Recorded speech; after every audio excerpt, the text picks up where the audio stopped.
Il y a eu une petite percée de lumière et j'ai pu ouvrir un petit peu toutes ces idées-là au monde.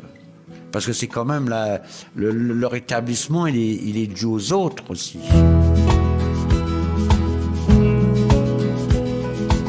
La maladie mentale, c'est en fait une maladie du choix. C'est une maladie du choix. C'est ne pas pouvoir choisir ou alors être forcé de choisir quelque chose que tu ne veux pas faire. Tu sais, quand tu vas à l'hôpital, forcément, tu as envie de te rétablir, parce que c'est quand même un cloaque, quand même une prison mentale. C'est une prison familiale, c'est tout un système hiérarchique où tu ne peux pas sortir vraiment des gonds facilement. Donc quand tu es malade, forcément, tu te poses la question comment tu vas te rétablir. Tu ne peux pas te rétablir avec quelqu'un avec qui tu t'entends très mal, soit en thérapie, soit avec la famille. C'est pas possible de trouver un souffle. Passer du célibat à l'amour, en couple, tout ça, ça aide beaucoup.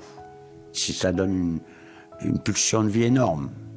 Et puis le fait que certains, comme Christian Sabas, le fondateur du Non-Faire, ou certaines psychanalystes qui m'ont relevé de beaucoup de défis. Des défis financiers, des défis de liberté, des défis d'opportunités de vie, justement de ne pas être enfermé.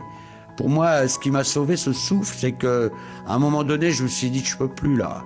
Je peux plus être enfermé dans un carcan qui puisse m'interdire ci, ça, m'obliger à travailler. Ce qui m'a aidé, c'est le souffle de l'atelier du non-faire. Ça m'a aidé par rapport à la famille, à avoir que la famille ait une autre image de moi-même. Parce que je peignais, je mettais des couleurs, je faisais des concerts, j'allais dehors, j'avais des activités. Moi, je me suis pas résigné parce que j'ai tapé du poing sur la table.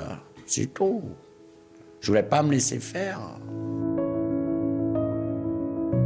Le cheminement de ma vie a fait que je rencontre des gens qui puissent me faire peindre, faire la musique que j'avais déjà commencé il y a très longtemps. J'ai pu retrouver le terme de musicien, le terme de peintre, le terme de poète.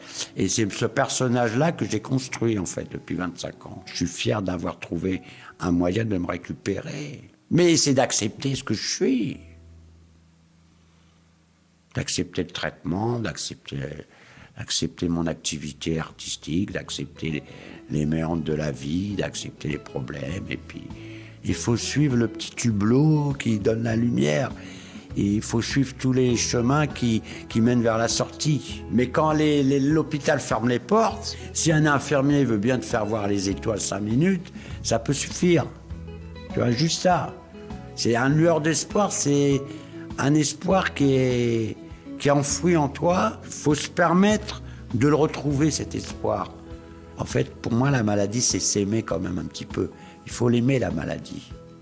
Il faut un peu la rendre tendre.